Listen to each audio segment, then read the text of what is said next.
في الفيديو ده هنشرح شابتر 14. اول حاجة هو شابتر سهل قوي وهنحبه يعني.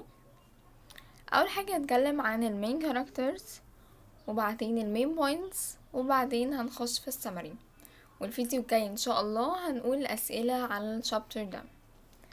اول حاجة انا بحب اكتب المين كاركترز بعد كل شابتر، زي كده مثلا فيلم او اي مسلسل بيبقى التتر مثلا الشخصيات اللي هتظهر في المسلسل ده، فانا بحب اعمل كده، فبكتب في المين كاركترز اهم الشخصيات اللي في الشابتر ده. اول شخصية طبعا ديفيد، ده طبعا معانا من اول شابتر يعني هو البطل اصلا، وتاني حد انت بيتسي وبعدين تورا. المين بوينتس هم 4 بس، يعني هو شابتر قصير ولذيذ جدا. اول حاجة David reaches the legal age and gets married to Dora. يعني ديفيد وصل للعمر المناسب واتجوز دورا. يعني من اول جملة كده الشابتر باين ان هو مفرح جدا. واخيرا ديفيد اتجوز دورا. ساينك كابل اللي هما ديفيد ودورا has a very hard time running their house. كانوا بيمروا بوقت صعب جدا وهما بيديروا البيت، طبعا بما ان هما صغيرين وما عندهمش اي خبرة، فما كانوش بيفهموا في امور البيت خالص. David works hard, writes stories in his spare time. ديفيد كان بيشتغل بجد وكان بيكتب كمان قصص في وقته الفاضي. and the stories sell well. وكمان القصص بتاعته اتباعت كويس جدا. The years goes by and Dora gradually loses her strength. وبمرور شوية وقت كده دورا بدأت تدريجيا تفقد قوتها. هنشرح ده بالتفصيل في السمري. Some years later، بعد شوية سنين، David reaches the legal age of 21. ديفيد وصل العمر 21 and got married to Dora. واتجوز من دورا. طبعا قبل السن ده ما كانش ينفع ان هو يتجوز. The young couple knew very little about housekeeping. الكابل ده اللي هما ديفيد ودورا ما كانوا بيعرفوا حاجات قليلة جدا عن إدارة البيت، ما كانوش بيعرفوا فيها الصراحة. So they had a servant to keep house for them. وعشان كده جابوا خدامة علشان تقوم بالأمور دي ليهم. But she has an awful servant. بس الصراحة هي كانت يعني مطلعة عينيهم. Dinner was late or never served at all. العشاء كان بيتأخر أو ما كانش بيتعمل أصلا، يعني تقريبا بتقولهم ناموا خفاف كده أحسن. The food wasn't cooked well. وكمان الأكل اللي بتعمله كان بيبقى طعمه وحش جدا. And some pieces of their silver disappeared. وكمان كانت بتسرق حاجات من المطبخ بتاعهم. However، وبرغم كل ده دورا couldn't scold the servant. وبرغم كل ده دورا ما كانتش بتعرف تكلمها ولا حد تسألها، يعني كانت بتقول كمان ست كبيرة وحرام يعني. Finally David decided to take care of the household by himself. وأخيرا ديفيد قرر ان هو يقوم بأعمال البيت بنفسه. and let دورا live her cheerful life. ويسيب دورا تعيش بقى حياتها الطفولية المبهجة الجميلة. Aunt Betsy and Dora became close friends. Aunt Betsy ودورا بقوا أصحاب مقربين جدا.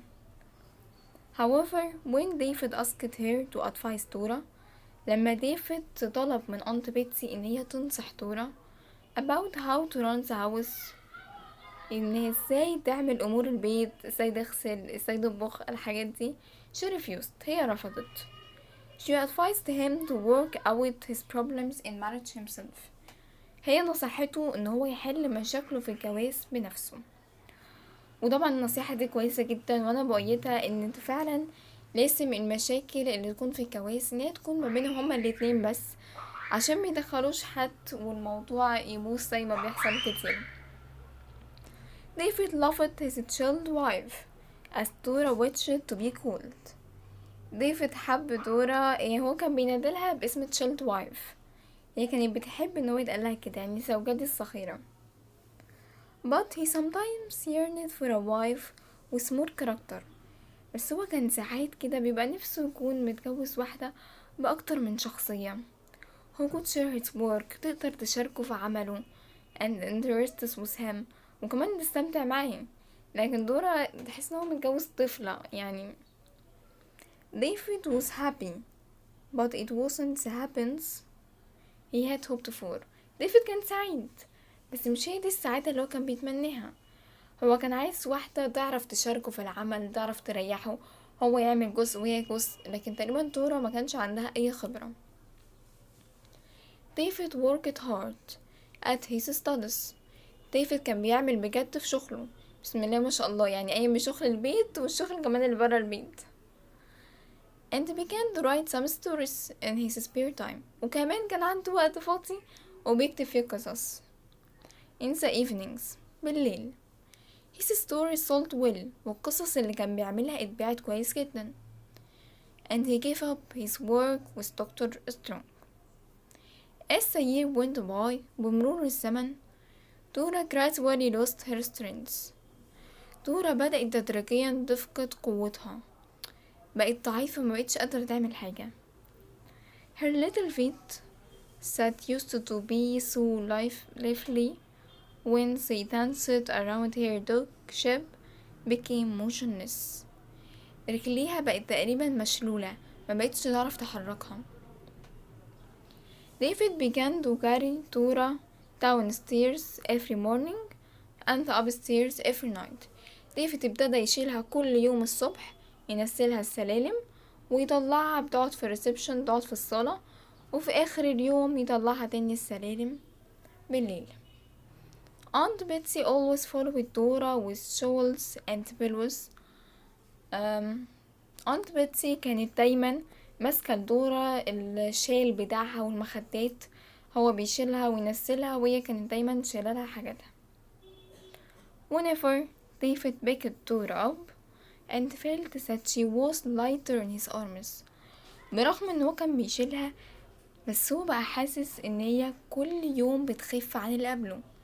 طبعا دي حاجة مش منطقية جدا، المفروض ان هي قاعدة ما بتتحركش، فالمفروض ان هي تتخن، بس حاجة غريبة جدا ان هي تخف كل يوم عن اللي قبله. A frightening feeling came upon his mind، وابتدى فيه شعور غريب مخوفه، يقدر هي ليه بتخف، المفروض تتقل يعني. وهنعرف السبب ده في الشابتر اللي جاي. وبكده يكون خلص شابتر 14. يا رب يكون شابتر سهل وحلو. استنونا ان شاء الله في الفيديو الجاي، هعمل لكم اختصارات عن اسئله الشابتر ده. وبليز ما تنسوش تعملوا لايك وسبسكرايب وكومنت. باي باي.